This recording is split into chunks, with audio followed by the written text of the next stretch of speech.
Gimana Jero melihat kasus yang terjadi terakhir di Sawangan ini yang sampai menelan korban jiwa ini, kalau secara pribadi melihatnya? Yang benar-benar prihatin dan sedih. Pentingnya sebuah kedamaian untuk mencapai tujuan.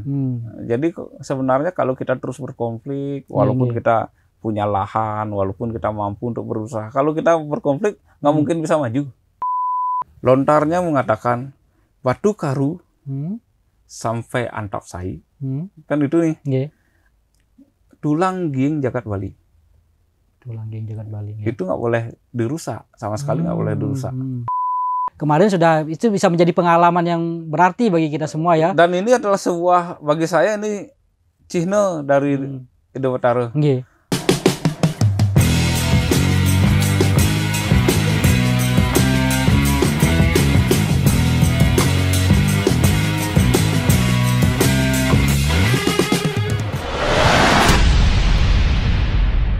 Om Swastiastu. Tribuners semeton Tribun Bali, konflik kekerasan kembali terjadi di Kintamani, Bangli, Bali, bahkan sampai menelan korban jiwa. Apa sebenarnya yang terjadi di Kintamani? Kasus kekerasan beruntun dalam waktu yang sangat berdekatan di tahun 2025 ini. Apa persoalan sosial yang sering menjadi pemicu perselisihan antar warga hingga berujung dengan kekerasan dan maut. Nah, bagaimana juga peran pemerintah dan tokoh masyarakat untuk menciptakan suasana yang kondusif di Kintamani setelah kasus di Desa Sawangan yang cukup mengguncang publik masyarakat Bali. Bersama saya dalam kesempatan berbahagia ini dalam program Tribun Bali Podcast telah hadir Made Somio Putra Esa MH selaku pengamat hukum dan seorang pengacara yang berasal dari Kintamani, Bangli. Pula pigatul Jero. Baik Pak Mang, rahayu Pak Mang. Rahayu niki. Sehat nggih? Sehat. Sehat nggih. Sehat. Jero niki ya sebagai warga Kintamani Bangli, saya juga dari Bangli Jero. Kita sama-sama gimana Jero melihat kasus yang terjadi terakhir di Sawangan ini yang sampai menelan korban jiwa ini, kalau secara pribadi melihatnya? Yang benar-benar prihatin dan sedih. Karena Kintamani itu, apalagi di Sawangan, sejarah spiritualnya, historisnya sangat-sangat panjang, bahkan kuno kalau di Bali ya. Tercatat dalam beberapa sejarah dari prasasti itu ada. Ulan di Kintamani adalah tempat para biksu-biksu pertama kali menapakkan keilmuannya, spiritualnya ya memang di wilayah Kintamani. Dan sekarang secara pribadi saya sangat sedih. Ada begitu beruntutnya permasalahan yang ada di Kintamani. Sejak mulai ada perkembangan yang sangat pesat terkait pariwisata. Itu luar biasa. Ini sangat menyedihkan sampai ada korban jiwa yang sekarang. Dan sekarang menjadi pembicaraan masyarakat Bali, jadi sorotan masyarakat Bali gitu. Kalau orang ingin mengenal Bali, salah satunya ya Kintamani. Jadi sudah tidak masyarakat Bali aja, Indonesia juga, bahkan dunia juga gitu. Kintamani khususnya sudah makin terkenal sekarang kan kita sangat dikenal ya dari dulu. Dari dulu, artinya bukan hanya masalah masalah nama dalam situasi kultural, juga agraris. Kalau mau nama ikan, mujair Kintamani, anjing Kintamani, jeruk Kintamani, bawang Kintamani, apa yang nggak Kintamani? Semua populer kalau bahasa di Bali adalah Kintamani. Jadi ada potensi, ada kekayaan yang luar biasa selain dari tadi ada budaya, pura-pura kuno yang ada di Bali itu banyak sekali. terpusat di Kintamani. Termasuk Danu. Masuk Dewi Danu kan ya, pada akhirnya Dewi Danu. Yeah. Kemudian situasi kalau bahasanya Bumi Pangsul, ya bagaimana Ido Betari itu turun dari Jawa membentuk gunung-gunung untuk menyimbangkan Bali ini, ya salah satunya adalah yang di Kintamani semua. Termasuk Tarumenyan ya, yang terkenal juga kan desa Tarumenyan. Betul. Iya. Itulah daya tarik dari Kintamani ya. Ya, dan itu terbentuk menjadi sebuah karakter satu kesatuan. Kalau kita berbicara tentang historis, karakter orang Bali zaman dulu kita dicatat sebagai sebuah tempat yang teguh, berintegritas tinggi. Ya, itu karakternya yang kemudian dibawa sampai sekarang. Jadi memang sangat miris dan sangat disayangkan sekali adanya kejadian-kejadian yang tragis seperti ini. Betul. Nah, Jero sebagai seorang praktisi hukum, pengamat hukum tentunya juga pengacara ya, Jero melihat secara hukum kasus perkelahian maut di Songan ini seperti apa? Apakah ada bisa dikategorikan dalam pembunuhan berencana atau penganiayaan yang berujung maut? Ini kalau di bahasanya perkelahian tanding, itu ada di KUHP 184. Jadi ketika orang saling tantang, kemudian sampai ada yang meninggal, itu 184. Ancamannya kalau nggak salah 12 tahun. 12 tahun ancamannya. Kalau melihat runtutan ceritanya seperti ini, mungkin akan dijuntukkan ke pembunuhan atau 35 atau penganiayaan sampai adanya orang meninggal. Cuman kalau bahasanya yang tersirat di media sebuah perkelahian tanding, ya 184 KUHP. Tapi kalau sudah membuat orang meninggal itu hukumannya lumayan berat. Kan berdasarkan kronologis yang disampaikan oleh Polres Bangli dalam rilisnya kemarin, bahwa ini ada tantang menantang di awal kan, dari tersulut dari itu. Kemudian masing-masing juga membawa senjata tajam. Jadi ini masuk perkelahian itu ya? Iya. Termasuk perkelahian karena membawa senjata, tapi pasti akan dijuntukkan dengan penganiayaan sampai orang menyebabkan meninggal. Jadi pasalnya secara KUHP itu 351 ya. Kalau nggak salah kemarin Polres Bangli menyebutkan ancaman hukumannya bisa 15 tahun penjara. Iya, karena sudah sampai membuat orang meninggal. Artinya antara 12 sampai 15 ya. Ya. Ancaman hukuman bahasanya. Nah, apa kira-kira pesan Anda kepada aparat penegak hukum dalam menangani kasus ini agar tetap profesional dan transparan? Ya, bagi saya sekarang tidak hanya melibatkan kepolisian. Jadi seluruh elemen institusi harus mulai bergerak secara lembut sekali di Kintamani ini, agar tidak menimbulkan aksi reaksi. Kemudian kasus ini sampai terulang lagi. Jadi secara psikologis ke masyarakatan harus ada, kesehatan masyarakat juga harus ada. Bahkan kemarin saya mengkritik dengan situasi bahasanya pembiaran dari pemerintah yang tidak mendampingi dalam usaha masyarakat. Karena kan ini masalah mata pencaharian, masalah perut ya. Masalah bisnis lah bahasanya kan. Sampai akhirnya ada kesalahpahaman atau bahasanya saling tantang atau apa gitu kan. Akhirnya terjadi hal yang benar-benar memilukan. Ya ini kan sebagai informasi bahwa awalnya kan dari kasus ini terungkap, kasus ini terjadi kan awalnya dari persoalan jeep wisata ini kan. Betul. Itu kan murni masalah bisnis. Yang berdikarinya masyarakat di Kintamani, dia membangun usaha sendiri, ada buat jeep, ada memakai jalan. Kan itu terjadi sekarang di Kintamani terkait dengan usaha-usaha yang bersifat mandiri. Glamping kayak gitu.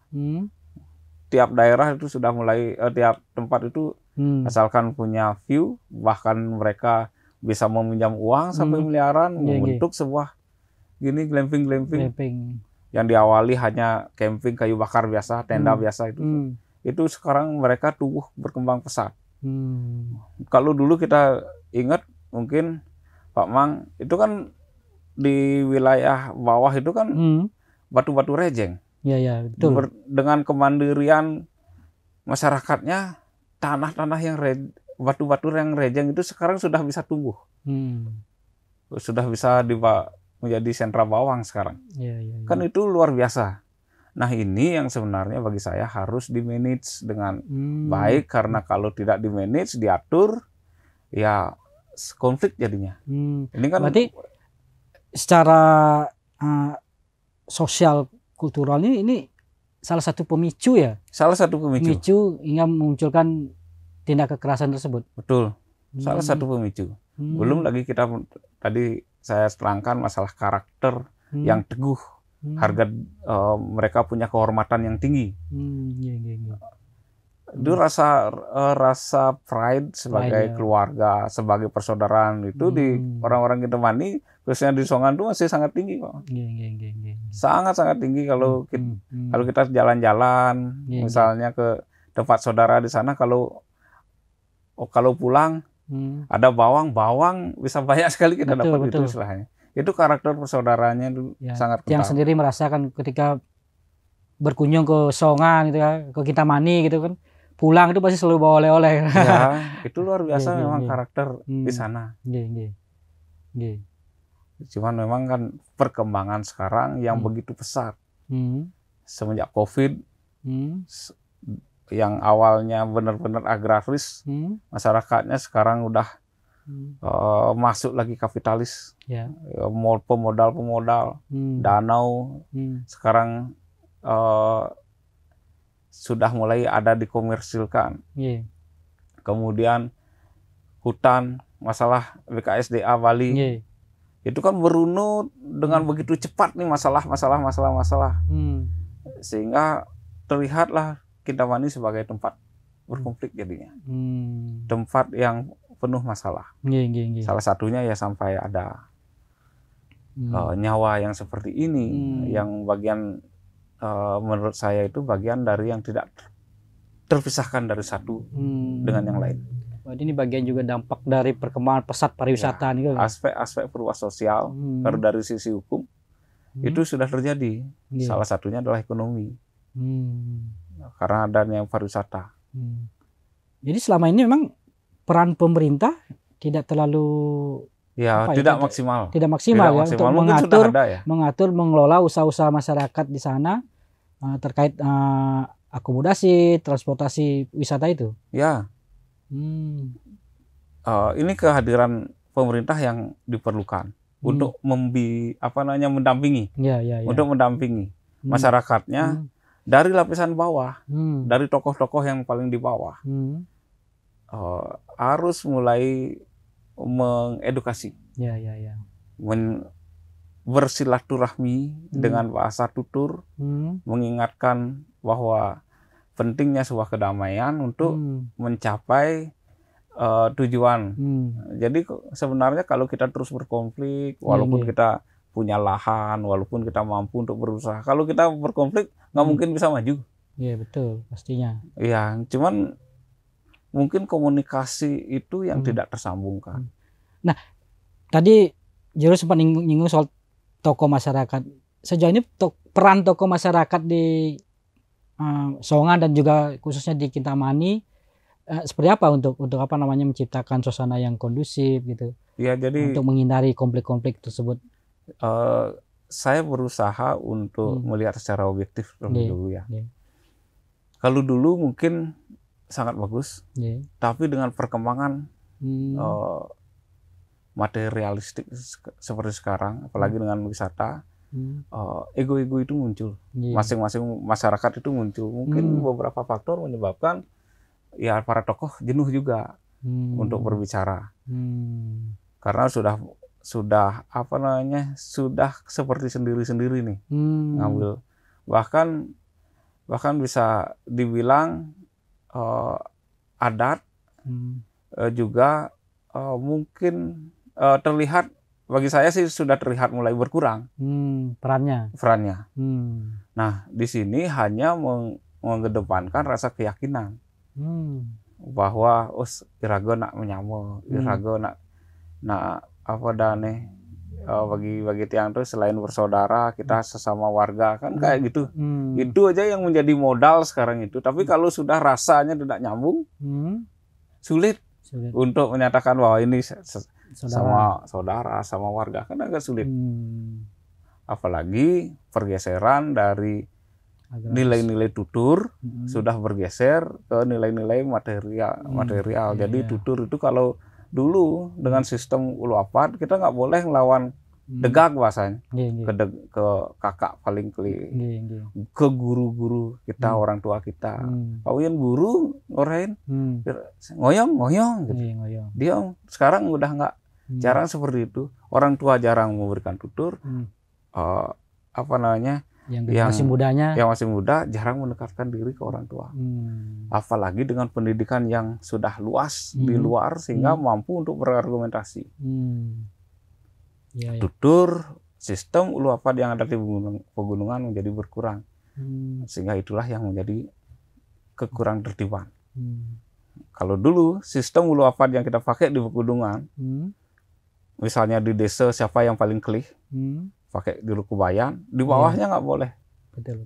Kita mungkin bisa memberikan pendapat, tapi kalau sudah juru kebayan memberikan memberikan petuah, kita tidak boleh. Harus kalau kita, kalaupun misalnya disuruh mati pun, kita harus ikut.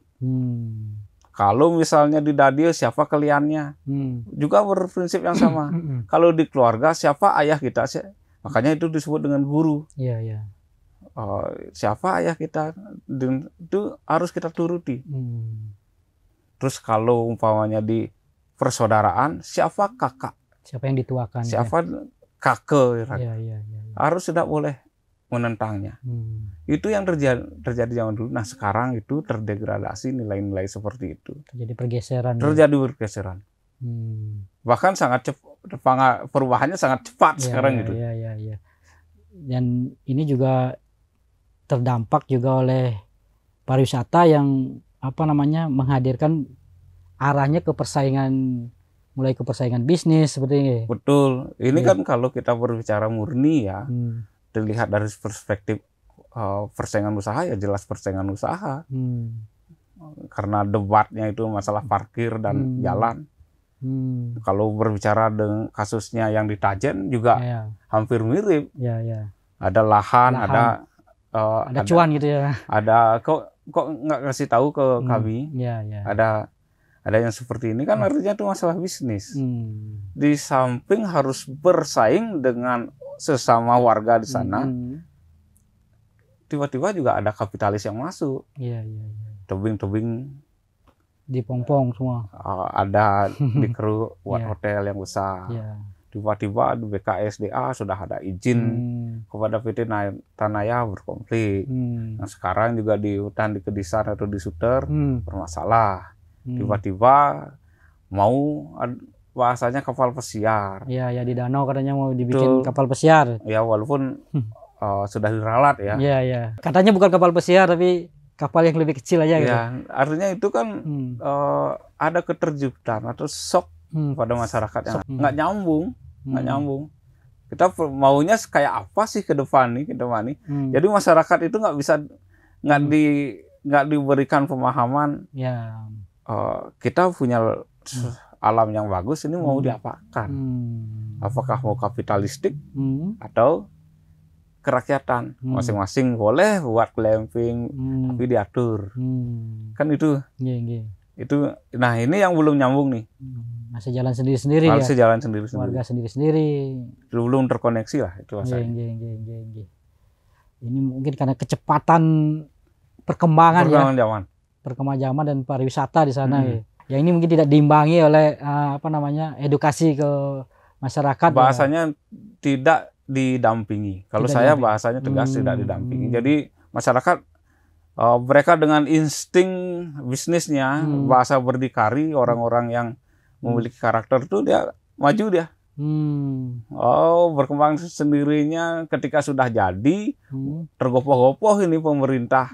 Jadi seolah-olah kan pemikirannya, oh pemerintah mau ngambil ya distribusi kayak pajak, kayak kan itu pemikirannya. Padahal dari sisi ke awal kalau misalnya sudah bisa didampingi, kan perizinannya kayak apa. Bila perlu, jangan dulu cari orientasi retribusi atau pendapatan dulu. Gimana caranya masyarakat ini didampingi, dicarikan, jangan sampai pakai konsultan atau tenaga ahli, didampingi dia. Menurut saya ya, didampingi dia untuk membuat perizinannya kayak apa. Bila perlu buatkan tenaga khusus untuk itu mendampingi masyarakat, sehingga bisalah mereka memenuhi aspek perizinan.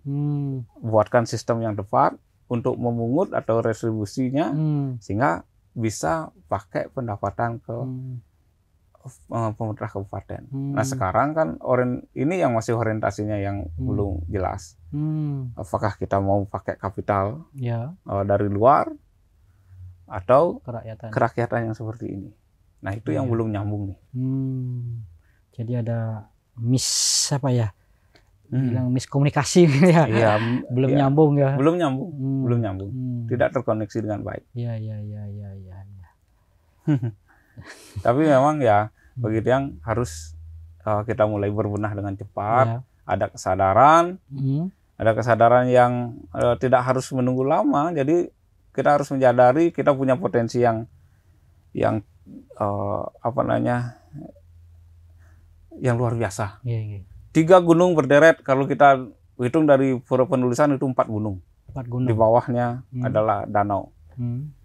Dan tidak ada di seluruh dunia pun tidak ada. Bisa disebutkan biar pemirsa tahu 4 gunung ada aja. Gunung Penulisan, ada Gunung Batur, ada Gunung Abang, Bukit Abang, ada Gunung Agung.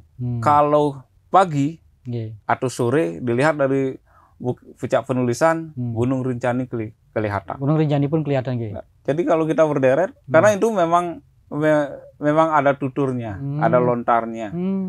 Seperti apa aja loh itu lontarnya? Jadi mereka itu bersaudara. Betul. Ketika Bali dalam keadaan goncang, Indo bertaruh di Gunung Semeru, memunggul, kemudian membentuk gunung-gunung itu. Belum lagi Gunung Merapi dibentuk untuk membuat perbukitan seperti itu. Sehingga ini hati-hati. Kalau sampai pegunungan-pegunungan itu, nah ini kan terkait dengan nanti masalah alam ya. Masalah alam. Lontarnya mengatakan Batu Karu sampai Antap Sai. Kan itu nih. Tulang Ging Jagat Bali. Itu nggak boleh dirusak, sama sekali nggak boleh dirusak.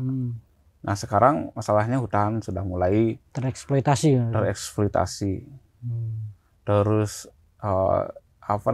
ya kita jujur aja kalau hujan beberapa jam aja itu sudah banjir bandang sekarang dari pegunungan. Karena bagi saya di hulunya udah rusak. Kan di Kintamani sekarang udah parah kerusakannya kayaknya. Ya. Kalau di Songan sekarang itu kalau musim hujan besar itu banjir bandang. Udah berapa kali kan banjir bandang di Songan itu kan? Ya termasuk juga sumber mata air itu kan dari pegunungan. Makanya yang Tukar Ayung dari penulisan. Tukar Dayo yang ke arah Buleleng itu juga dari penulisan. Pusat pegunungannya, karena di penulisan itu ada namanya Gedong Pusar Tasik. Dia menunjuk gunung itu ada sumur pusatnya. Jadi mereka ide distribusikan airnya melalui sungai-sungai yang ada. Nah masalahnya itu juga pentingnya di Kintamani, sebuah pusat air. Iya betul. Pusat air. Nah ini juga berpengaruh pada karakter di masyarakat yang di sana, di wilayah Kintamani.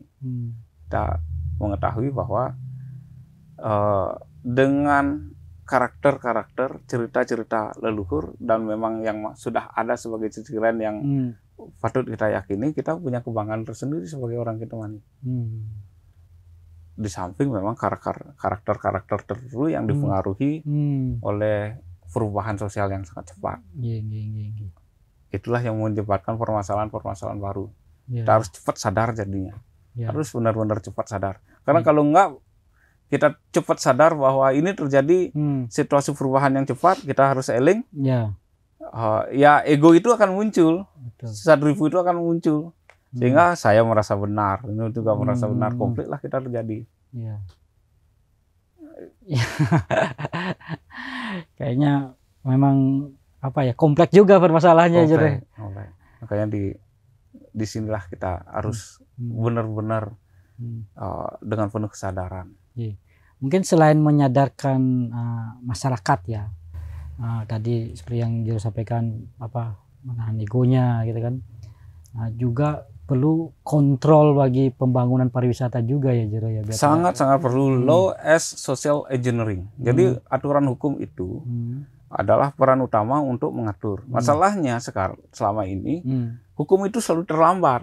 Orang sudah membuat glamping, baru kemudian ada aturan hukumnya, baru kemudian tata ruangnya berubah hanya untuk menyesuaikan kebutuhan pariwisata. Dulu tebing nggak boleh. Untuk menyesuaikan akhirnya boleh dengan syarat-syarat tertentu. Dulu pungutan ada di DTW, daya tarik wisata. Sekarang pungutannya udah di gerbang jalan. Kan itu istilahnya kan. Itu perubahannya. Lo hukum itu harus mengatur. Harus mengatur. Nah, karena tidak teratur, tidak ada filter jadinya, kebablasan kapitalis masuk, orientasi kita mendapatkan uang yang begitu cepat, sehingga apa yang terjadi?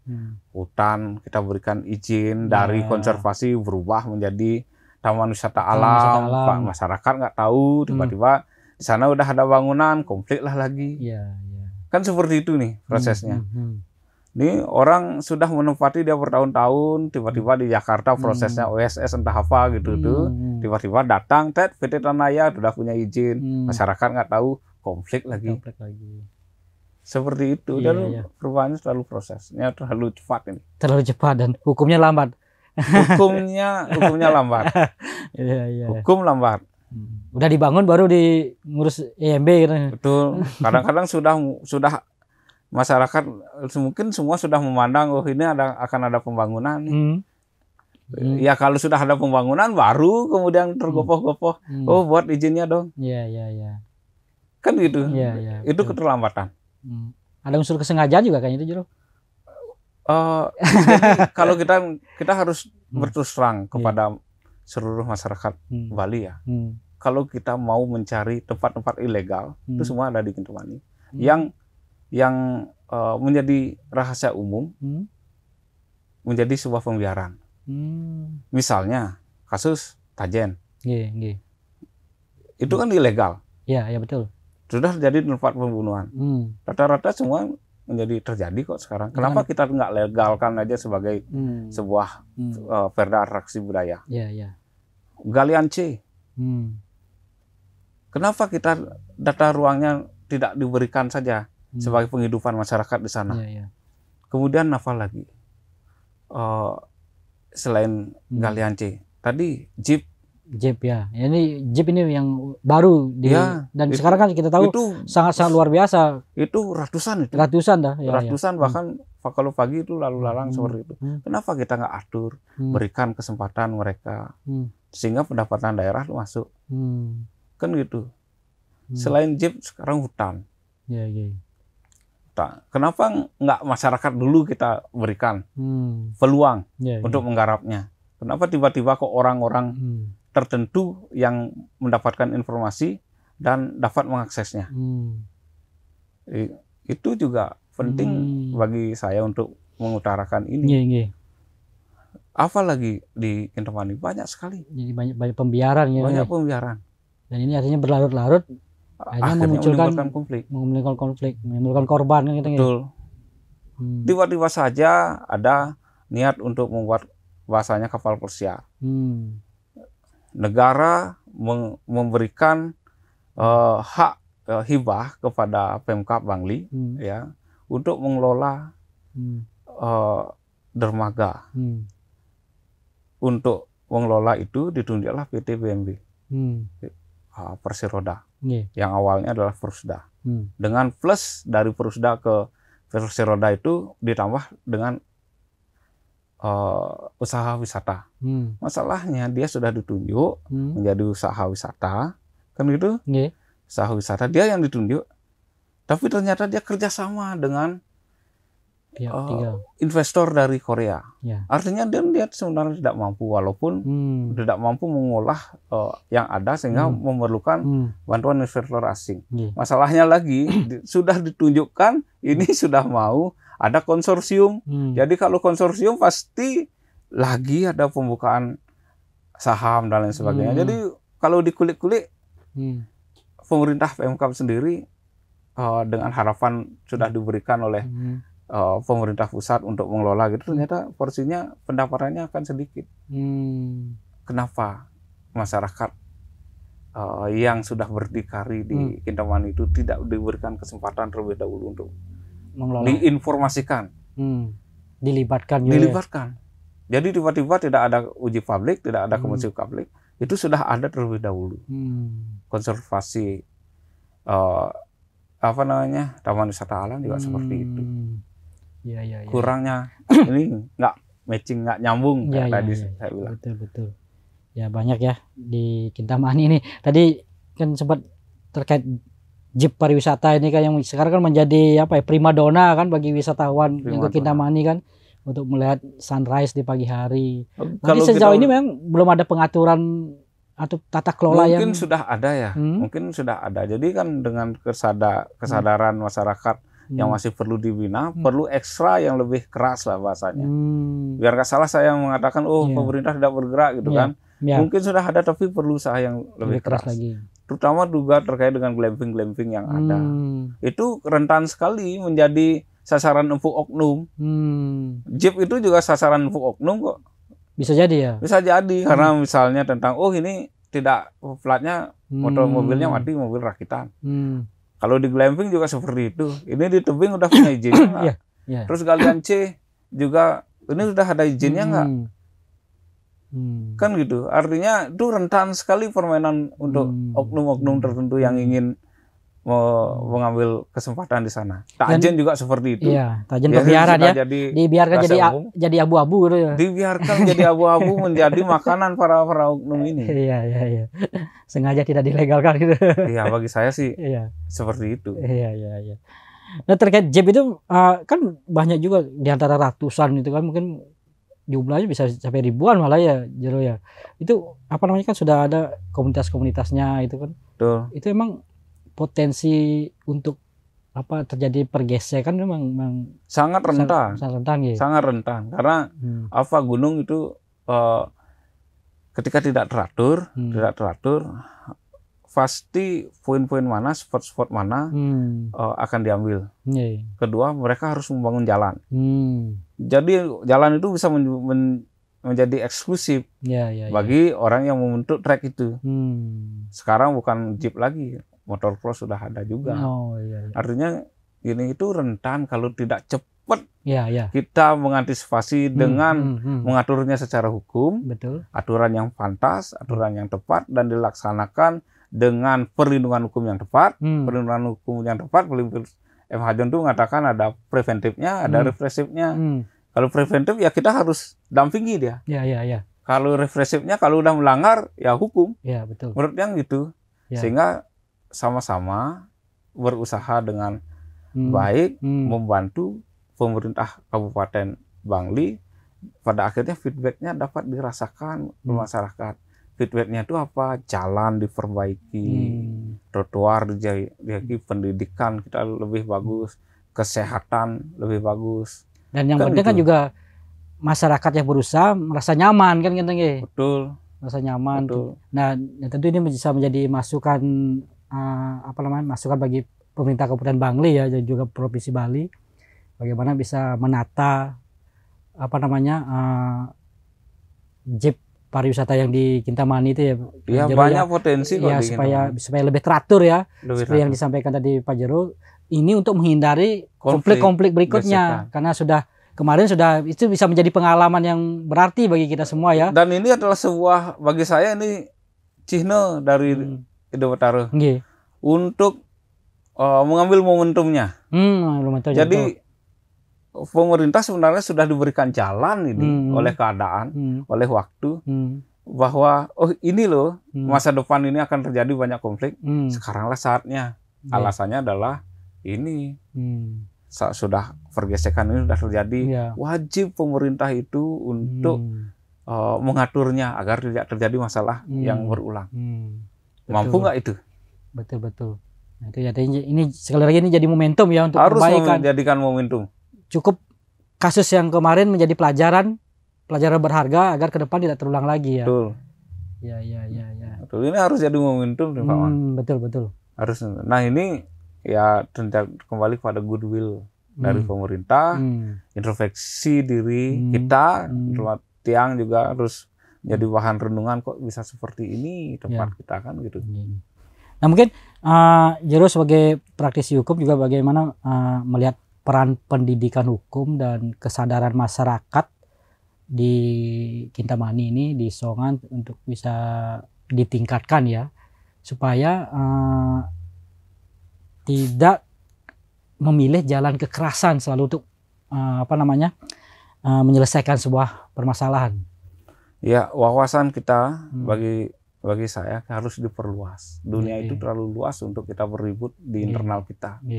Kita akan banyak sekali menghadapi tantangan-tantangan besar ke depan.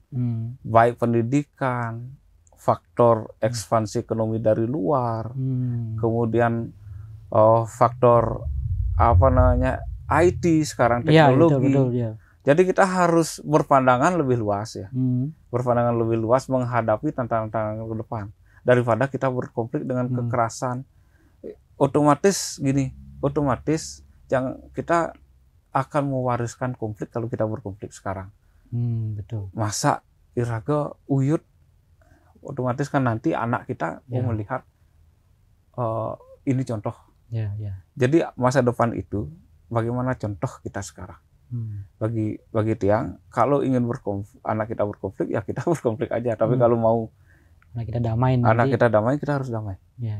Dan kalau kita ribut dengan saudara, gampang sekali jual tanah. Kita tidak akan dekat dengan Tuhan. Kalau sudah tanah terjual, siap-siaplah kita akan jadi penonton aja. 10 atau 15 tahun ke depan sudah jadi penonton aja. Di Kintamani kan sudah banyak yang dijual tanahnya. Banyak. Di penulisan, di kedisan. Sudah banyak. Sudah banyak. Ya? Sudah banyak. Artinya itu jadi keprihatinan masing-masing orang lah. Kok bisa seperti ini? Nah, artinya ini harus kita cepat sadar dan semua harus bergerak. Tidak bisa masalah kesadaran dan diam, tapi harus bergerak dengan semangat yang tinggi untuk bergerak dengan satu tujuan yang baik. Tanpa harus menggunakan uang atau modal dari luar. Karena kalau kita tidak sesegera mungkin, sudah terlambat, paling nggak kita jadi low level manajemen aja, waitress, penjaga security yang kayak gitu. Tapi kalau kita sudah orang luar ya pasti top level manajemennya itu udah orang luar. Yakin itu. Nah, bukan kita menghalangi orang luar masuk atau menghalangi investor masuk, itu enggak. Jadi ketika kita mampu berdikari di tanah kita sendiri, jadi maksimal benefit atau keuntungannya itu kita nikmati. Ya, betul. Jadi lebih benefitnya lebih ke kita sendiri, lebih kan ke ya? Masyarakat sendiri. Ya betul. Terutama masyarakat itu harus ada ya. kesadaran sehingga jangan sampai kekerasan itu menjadi sebuah solusi. Ya. Ayo kita berpikir lebih luas lagi demi Kintamani ini. Nah ini kan untuk mencegah ini Jero, untuk mengantisipasi ini kan pastinya setelah terjadi konflik ini kan masih ada rasa-rasa gimana gitu kan pastinya. Untuk bisa segera mencegah ini, mengatasi ini biar tidak kedepannya tidak terjadi lagi konflik seperti itu, apa sih yang mesti harus dilakukan oleh tokoh masyarakat, petugas keamanan, juga pemerintah Kabupaten Bangli ini? Kita sudah memiliki ajaran leluhur luar biasa di Kintamani, Pak. Namanya Ulu Afad itu. Terapkan lagi ajaran-ajaran leluhur itu. Kemudian penglingsir yang ada. Penglingsir itu tokoh-tokoh ya, bisa aja. Jadi kalau kepala dusun tuh sudah penglingsir juga, tokoh juga. Harus mulai berani nuturin. Harus kembali gitu ya. Cenik-cenik juga harus mulai meminta pendapat dan menghormati orang tua. Terus termasuk juga pemerintah mau turun ke bawah. Pemerintah ya banyak ya. Pemerintah juga banyak. Aparat penegak hukum mau turun berbaur untuk nuturin cenik-cenik. Terus mengayomi bahasanya masyarakatnya, dan masyarakat mau meminta petunjuk-petunjuk tanpa harus melawan pemerintah. Ini kan masalah trust, masalah kepercayaan. Kalau sudah ada renggang, masyarakat tidak percaya sama pemerintah, pemerintah tidak mau turun ke bawah untuk mendengarkan aspirasi masyarakatnya, jalan sudah rusak dibiarkan. Kayak gitu kan akhirnya ada kerenggangan. Ya udah, jalan-jalan sendiri nih masyarakat jadinya. Mau bangun ya udah, saya mau bangun parkir, saya mau jalan ke sana, saya jalan aja sekarang. Oh ternyata di tengah jalan dicegat, kayak gitu kan. Ya jadi masalah lah. Ya sama-sama menjadi plus minus. Sudah ada aksi, pasti ada reaksi. Aksi, reaksi. Akhirnya apa? Konfliknya berkepanjangan. Terus menerus dan berulang-ulang. Bahkan diwariskan jadinya. Tugas kita bersama ini supaya konflik ini tidak terus berlanjut dan tidak sampai diwariskan ke depannya kan gitu ya. Penting lah bagi kita untuk menganalisa diri kita. Betul. Bagi saya sih dimulai dari ajaran penglingsir. Itu yang sudah diwariskan, yang sudah terlihat apa yang ada, memaknai semuanya. Dan rasanya juga penglingsir mungkin juga sudah waktunya lagi turun tangan gitu ya. Turun tangan. Kalau dulu udah guru, ampuran iki, amun guru sampai ngoren tiang duyut, tiang sing. Itu bahasa dari dulu. Walaupun kita mabuk, walaupun kita gitu, kalau melihat orang tua kita, walaupun kita marah gitu, tapi kita diam. Kalau sudah orang tua kan diam. Ke orang tua, penglingsir, berkomunikasi dengan penglingsir, akhirnya dapat diredam. Kalau ada orang-orang yang berkonflik. Ya cukup sampai di sini konflik tersebut ya. Iya, ini nyamu nih. Ini semeton ngeraga. Apalagi saudara kita nyamu kan. Saudara kita ini guru lah nyaman. Ini ponaan guru. Kalau kita sudah tahu bahwa kita ini semua adalah saudara, pasti sing uyut nak nyamu tuh. Kan gitu. Nah itu ajaran-ajaran leluhur dari dulu. Jadi emang sekarang udah terdegradasi. Iya, ada sesuatu yang dilupakan karena perubahan sosial yang sangat cepat. Kembali lagi terkait kasus hukumnya Niki. Ini kan yang berkonflik masih satu desa kan, kita masih kan ada hubungan keluarga. Memungkinkan nggak ini bisa berpengaruh terhadap proses hukumnya nanti atau penilaian hakim nantinya, Jero? Bagi saya pasti ada. Sekarang tugas dan beban kita semua untuk nabdabin semua. Jadi kasus hukum ini kan akan dinilai. Hakim juga kalau melihat ini sebagai perspektif hanya perkelahian biasa, tanpa melihat ada perspektif yang sosial yang lain, baik ekonominya, geografisnya, kayak gitu. Bagi saya hanya menghukum aja jadinya, tidak akan menyelesaikan persoalan. Bagi saya ini harus menjadi dasar, harus dipertimbangkan oleh majelis hakim. Tujuan hakim dan masyarakat harus sama, jangan sampai terulang lagi. Betul. ultimum remedium untuk pidana. Apalagi sudah mengakibatkan kematian, ada korban jiwa. Maka kita harus semua bersatu menyatukan energi, frekuensi kita untuk menyatakan jangan sampai terulang lagi. Sadar nggak apa yang terjadi di situasi ini? Sehingga sosialnya kena, hukum pidananya jalan, tapi tujuan dari hukum itu terpenuhi. Kemanfaatan, kepastian, dan keadilan. Itu harus terpenuhi. Jadi harus semua nih, energinya, pemerintah, masyarakat, penegak hukum, hakim, itu harus menuju tujuan hukum ini. Kemanfaatan, keadilan, dan kepastiannya.